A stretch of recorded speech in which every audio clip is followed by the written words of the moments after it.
Hello, everyone. Welcome back.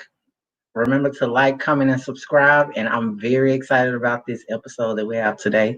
This interview, this will be the first of many, someone that I know personally. And I'm very, very excited to have her on. So she's going to talk about ESL. We're also just going to catch up a bit. I actually met her in China. I don't know. We'll get into that a little bit. She actually still lives there. And so we'll talk about that a bit. And she has a lot of great tips if you're looking to get into ESL. And if you're already in ESL, you know how to improve your teaching approaches. And if you're hiring ESL teachers, you know what things you should look for when hiring or what skill sets you need. Now, this person I'm bringing on, she is an expert. She has been teaching for over a decade. In addition to that, she has her master's degree. She's an international education expert. She's published, and I'm very excited to introduce you guys to her. So let's bring her in now. Hey, how are you? Hi. So welcome to ultrasupplychain.com's Thanks for YouTube having channel. me. No problem. And so she's also a member online. So you guys make sure you sign up as members and you can connect with her there. She has a few courses and things that she's also looking to probably put on ultrasupplychain.com. And so we're really excited about that. And if you need to get in contact with her, Chelsea, how can they contact you? You are more than welcome to contact me via email, Chelsea, CHELSEAR, Coles, COLES, at gmail.com. And you can also find me on LinkedIn and Facebook and Instagram with the Okay. same email address. Okay, perfect. So, I talk a lot about, being in China and doing business in China, working and living there. You were actually there. That's how we met.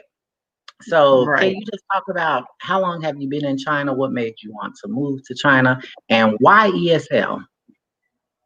So, coming out of the recession in 2010 as a college graduate, well, actually, not coming out of the recession, right in the middle of the recession, there were no jobs, right? So, I decided before I was going to embark on a master's degree program or further my education, let's go abroad and see if teaching is actually something that I was good at and something that I was, going to thrive in and possibly make it a career, you know.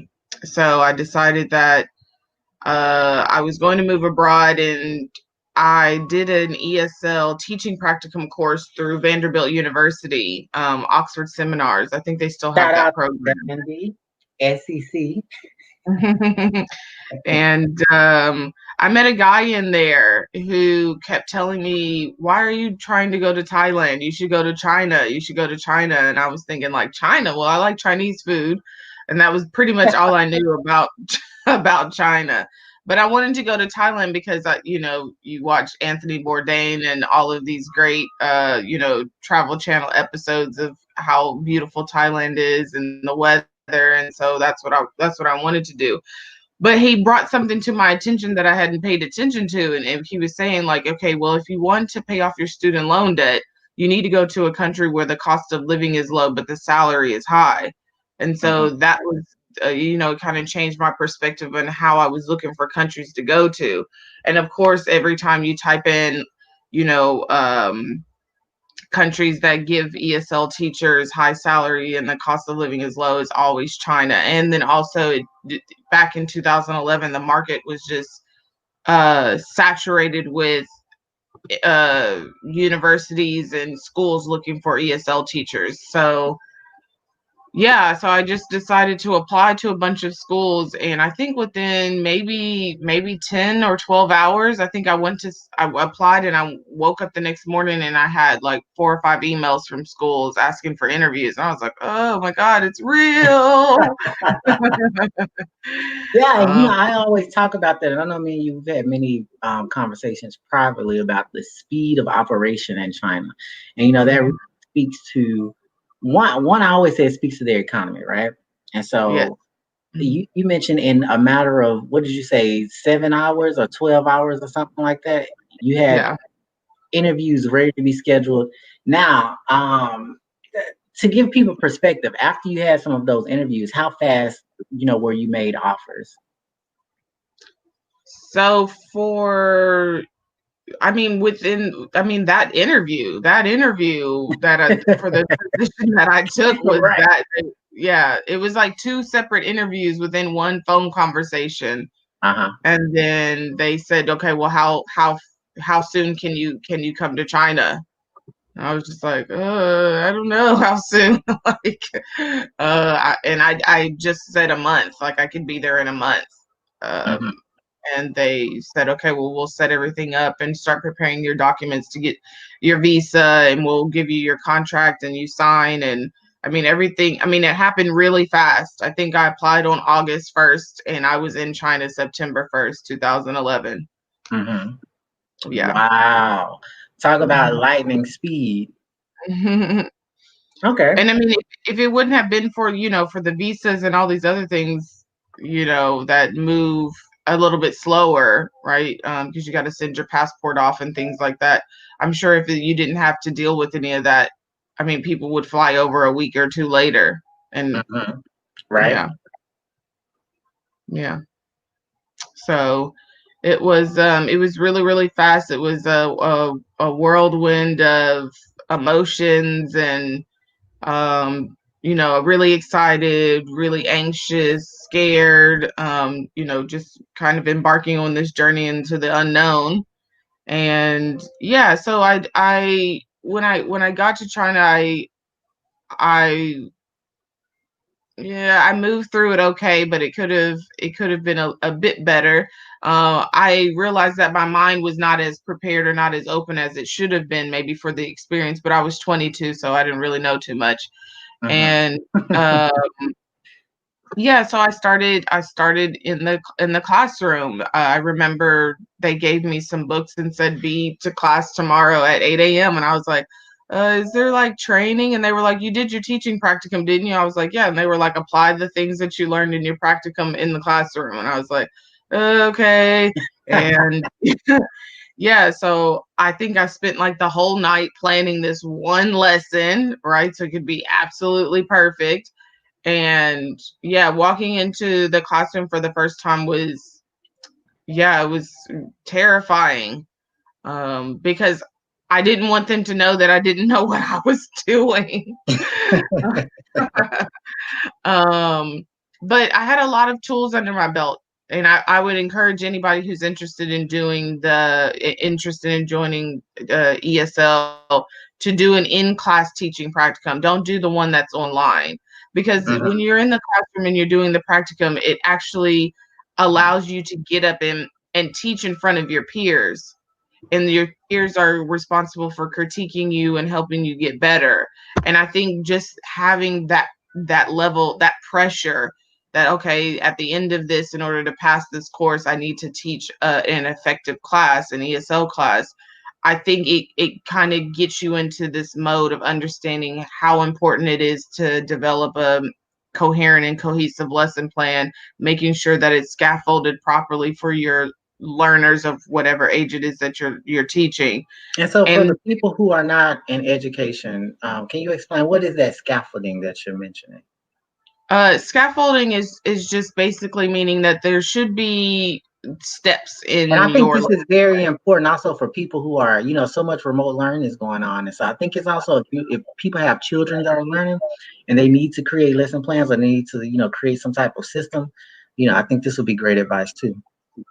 Right. So when you're delivering a lesson, the important thing is to build the information up so that the students are not lost as you're trying to get across the concept that you're trying to teach. Mhm. So it's important to make sure that if you're teaching, let's say, vocabulary words, that you don't just give the vocabulary word and then you just give the definition. You need to introduce the word. You need to introduce the part of speech. You need to introduce the pronunciation. Then you can move on to the definition. Then you Mhm. allow the students to verbally communicate what after they hear the definition, what they understand about the definition that you've told them. Mm-hmm. And then you use the vocabulary, the new vocabulary that the students have learned in activities, maybe sentence building, or that's probably the best one is how to use the vocabulary words in a sentence effectively so that the definition is apparent, like they understand the meaning of the word through the sentence that they've created. Mm-hmm. And so just having that buildup of information instead of just saying like, here's the word, here's the definition, make sure you're kind of breaking it down for the students and then building it back up for them so that they can use it. It would also be good after the students have built sentences, if you as the teacher have maybe a reading passage that has the vocabulary words that they just learned in a reading passage. Mm-hmm. So you're giving them a lot of different tools for them to understand the new vocabulary words that you're wanting to teach the students. So Okay. that's what scaffolding is. It's just building upon that the building up the knowledge of a key concept so that the students can actually internalize what you're trying to teach them. It's not just throwing one concept out and moving on to the next, because there's not going to be enough time for the students to be able to retain the new information. So you need Mm-hmm. to build it. Yeah, I need to build it. Okay. And so just to let people know, so what universities do you teach at or have you taught at, or, what institutions? So in 2014, I moved from China. Or do you mean in China or in the States? Both, both, both. I've taught at, let's see, universities here. I've taught at Telford Business School, preparing students to go to the UK and Britain for university study. I'm currently teaching as an adjunct professor through Concordia University, Wisconsin. And I'm teaching at Tianhua University here in Jiading, Shanghai, and another part-time position at SIPO Polytech Institute, which is Mm-hmm. in Pudong in Shanghai. Both of these students, they're in the same program. It's the CUW program, and they'll be preparing to go to the United States, to Wisconsin, once the pandemic slows down in the States. If that's gonna happen, if that'll be a reality for them. Right. Hopefully it will. Hopefully it will. I think so. I agree with you. Hope, fingers crossed. So, Right. In the United States, I've taught at Austin Peay State University. I taught students who came from all over the world to the United States to enter Austin Peay's bachelor's degree program. So they were in the language department in order to raise their English to be able to go on to their bachelor's program. Most of the students, now they've graduated. They were able to enter the program. Yeah, now they've graduated. God, it's been so long. And yeah, that's the university positions that I've taught at, both here in China and in the United States. Okay. So I wanted to talk about travel a bit. So most people, they think about, I hear an echo in the background. If you have something else open, will you close it? Let's see. And let me make sure I don't have anything else open. Okay. So Are you sure you don't hear my white noise machine? Because baby is sleeping, and this white noise machine is everything. no. It was an echo from, like, it was my voice in the background, so I didn't know if it was some type of connection thing or something. But I wanted to talk about international travel. So people usually think, okay, hey, if I get into ESL, especially if I'm able to land, a job abroad, because there are quite a few opportunities here in the States for ESL as well. So if a person decides, hey, I want to take that leap and I want to go abroad, how much time did you have to actually travel? Well, it really depends on the type of position that you get here. But you get more time than I could have ever imagined a job in the United States, there's always in a year contract, you get 10 days annual leave that Mhm. automatically comes in your package. Even at 22 years old, you get 10 days paid annual leave I know it. to be Yep. able to go where you want to go. And it's a beautiful thing because, like you mentioned, here in the States, we grow up thinking, oh, well, I'm lucky if they give me a week or whatever. Or, people think they're lucky if they have a week's vacation paid, right? Right. And it's just so different. Not to mention the amount of public holidays that you have there versus here.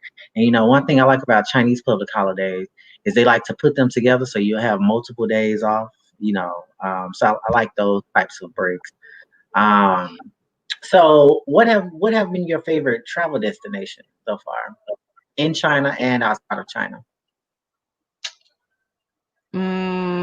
I think my favorite trip was when I went to, it was my first trip when I went to Bangkok, when I went to Thailand by myself, and I went to Mhm. Bangkok. Now, I went to two cities. I went to Bangkok and Phuket. Bangkok was great. Phuket was a tourist trap, and I hated it. And I really wish I wanted to get back on the plane and fly back to Bangkok because it was just such a great city. It was so alive. Um, how old was I? 22 or 23 at the time. So of course, having a 23-year-old great time, running around the streets. So that's um, hilarious because I mean, you say you wanted to go to Thailand initially, so this was probably just like everything you had hoped for or dreamed for or whatever as far as your expectations. Finally getting to Thailand. yes, it was, and I think that's why Phuket was just such a disappointment to me because I was just thinking like, why first off did I waste my money to come here? What happened? Um, It was just a tourist trap. Like everybody goes there. So the locals are just they're just not as open, not as friendly. It's a very Mhm. business driven kind of space when you're interacting with the locals. Nobody's having a good time. Everybody's just chasing a dollar. Yeah. So I just no, and Which is in Bangkok interesting because it's great. you think that Bangkok would be more have that vibe more. I don't know if since it's been international for such a long time. I don't know. Maybe that's why it is, but I don't know. I don't really know why it was like that. I mean, I guess I understand what you're saying. Yeah, I would have thought that as well. But I love yeah, I Bangkok. was really Bangkok disappointed with is it. There's so much to do and so much to see, but the main thing was the people. The people were absolutely wonderful, and very open, very willing to help find really cool things. Even the tuk-tuk drivers that take you around to the different destinations around the cities to see things. mhm. You could hire one, and if you know what the average cost is, then I mean, I think anybody who makes $1 an hour is probably going to try to see if they can get $2 or $3 an hour from you. But Mhm. if you read your books, then you knew how much things cost. And once they figured out that you knew what was the average cost of this particular ride, then they wouldn't try to get over on you. It was different in Phuket, and so you could negotiate for them to take you to a few different places. So that was really great for convenience. It's having like you hire your own little tuk-tuk driver who kind of takes you to these different places. You have to worry about getting scammed though, because they may take you to a place that's their friend, and that Right. type of stuff. Right. Okay. Yeah. So let's see. So what are you working on? Do you have any projects? Right now I am hopefully going to get my research into maybe an exhibition here in China or in another country. I have been talking to my professor even during the pandemic about how do I get this research that I did for my master's degree program, like how do I use it? Because I feel And like I what's really your research around or surrounding, if you don't mind me asking? So the research that I chose for my master's thesis is what are the current teaching methodologies used in K through 12 classrooms in China. Mm-hmm. And so by doing this research, it took a long time, first off, but by doing this research, it just allowed me to be more effective in the classroom. And I think if other teachers read it, they also will understand what are the teaching methods that are effective in Chinese classrooms. China has this thing where they want Western and Chinese teaching methods to be used in the classroom because they want kids to think more critically. They want more organic learning happening in the classroom and not so much rote memorization. But from my research, it just, as much as they want to promote this Western education in the classrooms, it's just not really happening at the speed or with as much, I don't know, accuracy as they would have liked it maybe to happen. I Yeah. also think that kind of, I don't really know if that's what they wanted. Maybe it was just something that they were saying. I'm not really sure that they want critical thinking and open mindedness here in communist China. Mm-hmm. Mm-hmm. So, yeah. But, anyways, yeah, so I'm hoping to be able to present my research somewhere because I think it's very useful for teachers, not just here in China, but just if anybody would like to research the methodologies that are being used in their country. Mm-hmm. Um, it will allow ESL teachers to be more effective in their classrooms if they know what methods to use in order to teach the language or Okay. teach the students. Yeah. Okay. Perfect. Now, Mhm. why education? You seem obviously extremely passionate about it. And I thought it was interesting that you mentioned, you didn't really know if you could teach, you wanted to try it. So I guess I have two questions.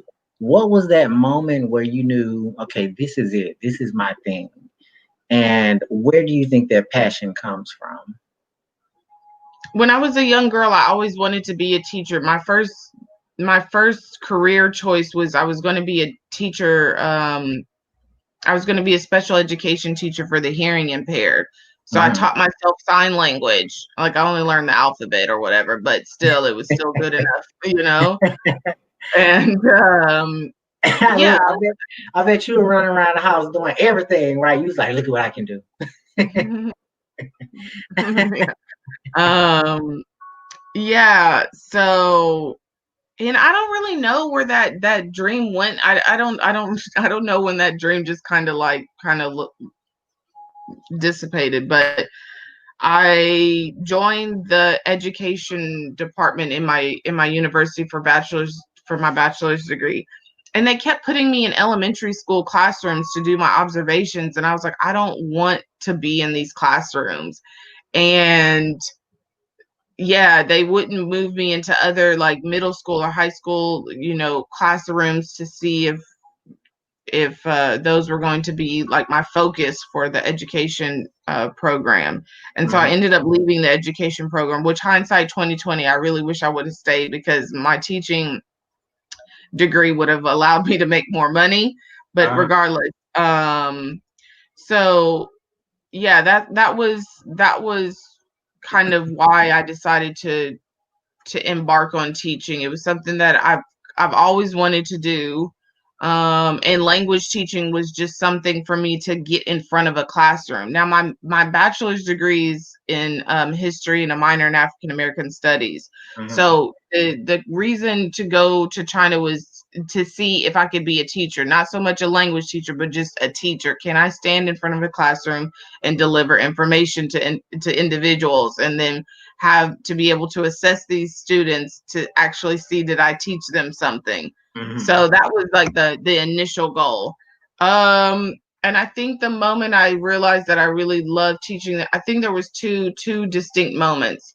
When I was leaving China in 2014 to go back to the States to be with family, um, a lady came to me with her broken English, and she said to me, you were born to be a teacher. You were born to be a language teacher. And I will never forget that. I still communicate with this woman because it was something that hit me, like hit Mhm. my soul. Like, wow, this woman who struggled with language, still struggles with her language. But I mean, she's like, you always find me in the classroom and you always push me to try to speak the language, even when it's terrible, even when it's, even when I'm shy, you always find me in the classroom to encourage me to keep going.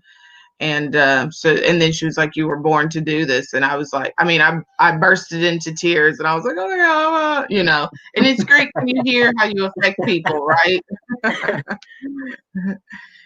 And that your time in these classrooms, you see people who, for what, I don't even know why she was learning the language, but I mean, to see how you affect people's lives, whether it be positive or whatever, hopefully it's for positive. Um, that yeah, that it's just good to kind of get that reward, to know that you've actually given somebody a skill that they can use. And then the Mhm. second one is when I was teaching at Austin Peay State University. Now I loved this job. Christina Kelso, my boss at that job, was very, very wonderful. She allowed for me to have freedom in the classroom to develop my own lessons, my own, semester curriculum. To she came and observed classes and was able to give me critiques that were really useful. She also allowed me to work on a project, which we weren't able to finish, unfortunately, where she was just trying to redevelop her whole entire ESL language program at the university. So anyways, to say all that, during that program, I taught students from Saudi Arabia, Colombia, Mexico, Vietnam, Hong Kong, Taiwan, South Korea, and it was this whole melting pot of just cultures and clashes and opinions and beauty. And and another girl from Guinea. I didn't mean to put her out, forget about her. But yeah, and in this classroom, it was just everybody from around the world coming to this one classroom to listen to me help them teach them English. And through this class, I was able to develop a lot of projects where the students had to really dig down within themselves to understand their culture, to understand the customs of their culture, and to understand how to communicate that effectively in English to students who had a completely different culture and idea about life than them. So there was a lot of not arguments, but there was sometimes a little bit of tension in the room, especially when you talk about people who come from different religious lines, which Saudi Arabia and Colombia, Catholic versus Muslim, it was very, tense at times. But to be able to communicate your ideas to the other student, because one of them speaks Arabic and one of them speaks Spanish. So they can't use their own language. They have to communicate in the second language Right, right. for them to understand each other, right? So to be able to do that in the second language, and to get your ideas across in a respectful manner, it was something that I saw kind of emerge through these projects that I gave the students. Mhm. And I remember one girlfriend came to me and she was like, "What are you teaching in your class?" And I was just telling her, like, "Oh, the students, I just give them projects that can introduce a custom, or they can introduce anything they want, but they have to give a presentation about different things about their culture." And this one girl said that her boyfriend at the time was always reading the Bible and like always coming home and like flipping through the pages and like writing stuff down. And she was like, I'm not mad at like anything that gets my boyfriend in the Bible more. Like, that's wonderful. But she said every time he comes home, it's just like a race to try to find out. And I was like, yeah, he's preparing his argument for the next day because he's in a religious clash with a Muslim student who's kind of testing him, testing him on his faith, right? And getting him to explain it to him in a way that he understands it. And this other student's English is better than his. So through this, you kind of have like this push of I want Yeah, to that's get you interesting. now. It's really, it was really great to see the students really come alive, especially those two students for me, Juan and Faisal. I'll never forget them because Faisal is such a smart ass, and his language is really good, like really quick with language, really quick. And but he just kept testing the other student, testing. But through that, Juan's English improved tremendously in just one semester, and yeah. So those are the two moments that I think I realized that I really enjoy this. I really think that this is something that I can be good at. I learned to trade.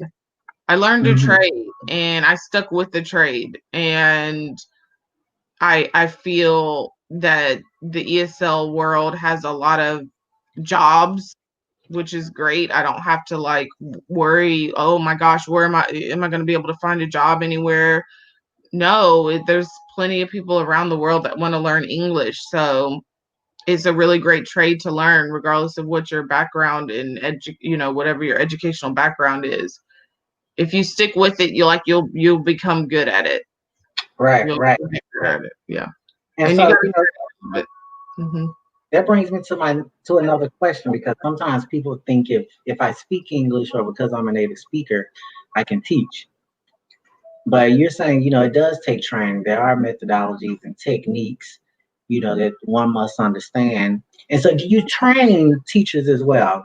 Because I know you mentioned a project that you're working on, and maybe I don't know if that's what you're planning to do through the supply chain, ultrasupplychain.com.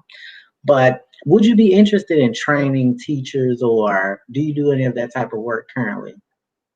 So right now, I am developing a curriculum to hopefully present on ultrasupplychain.com so that I can help teachers and also businesses who are looking to hire ESL teachers to train teachers in order to have effective teaching strategies to use in the classrooms. So over the years, one thing that I've noticed is, and especially here in China, there's they say there's training, but there's never practical training about what is going to happen when you enter the classroom. You Mm-hmm. can, you can know how to write a lesson plan and all that other stuff, but if you don't know how to survive in the classroom, that is not only to have effective teaching strategy, but classroom management. And the main thing for me is you got to know what to expect when you get into the classroom.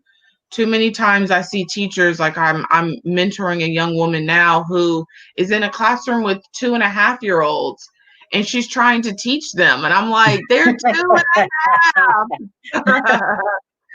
Girl, throw some paint on that table and give them something, give them a picture and tell them to recreate it, right? Like, here is a pic, here's an apple. Use your paint on the table to draw an apple. Boom, done, and Right, then get right. them, or sensory bins or water activities. Like, they're 2.5. You know, you don't really need to like have a class with them. Um, Mm-hmm. they're too young for that. There's another gentleman in my school who was teaching again his 4-year-old students um, words words that are taught to like first and second grade students, and I'm like, they're 4 and 5 years old. Yeah, but they know how to do it, and I'm like, no, that's how I know that you don't understand ESL, because you're trying to give them these vocabulary words that you think that they understand in their own language, but they don't even know them in their own language. How are they have nothing to compare it to. If you don't know the word recycle in Chinese, then you're not going to really retain it when you learn it in English. It's just there's nothing to connect it to.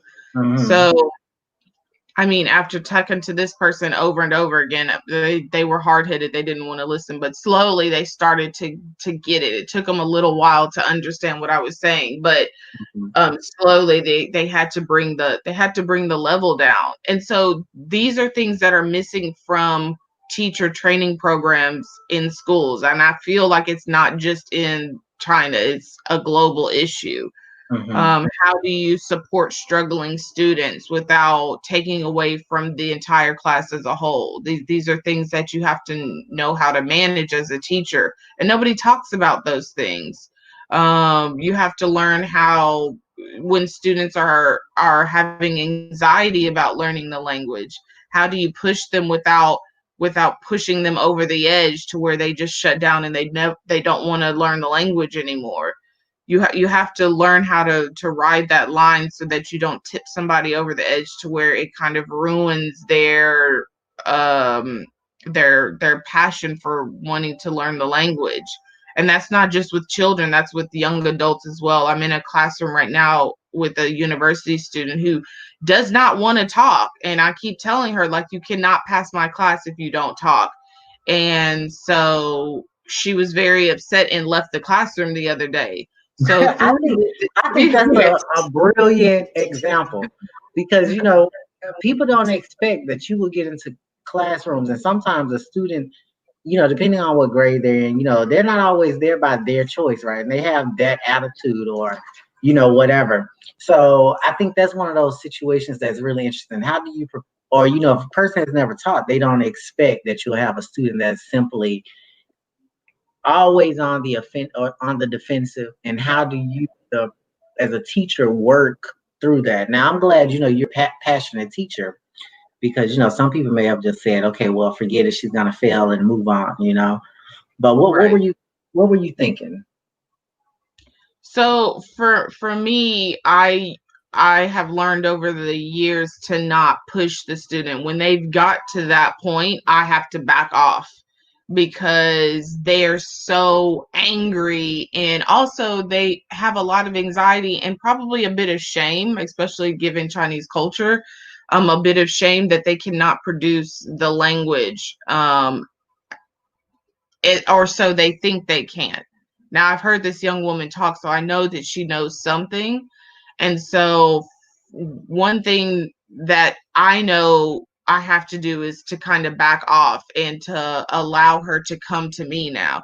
If she sees me not paying attention to her, I could tell even just the class yesterday. I didn't call her and I didn't even look in her direction. I'm going to now wait. Like, I have pushed you and told you that I'm here to support you. It's Hmm. your turn. You're a university student, you're an adult. If you want to learn the language, I'm here. And then I also use some other effective methods where I'm talking to other students around her where she can hear me, complimenting other students as they get better at learning the language because they are practicing. And hopefully that will bring her in to where she goes, yeah, she's right. Joyce is getting better and this person is getting better, and she's complimenting them and they did try, and maybe I'll give it a maybe I'll give it a go too. Um, for me, when I'm teaching adults, it's up to them to come to me. Now, with my young students, they're a bit more impressionable. You don't have to work so hard. They don't leave the classroom in a huff and a puff because, and especially with younger learners, like before the age of 6, they don't really have the shame and embarrassment. Middle school and high school students, you know, sometimes you can catch them and sometimes you can't. And it's not just me as an ESL teacher, it's probably in all of their other classes as well. They're just like, I don't want to be at school. I hate this place. I hope it burns to the ground. So there's not too much that I can do with the middle schoolers and high schoolers. The most effective thing that I know with those students is games.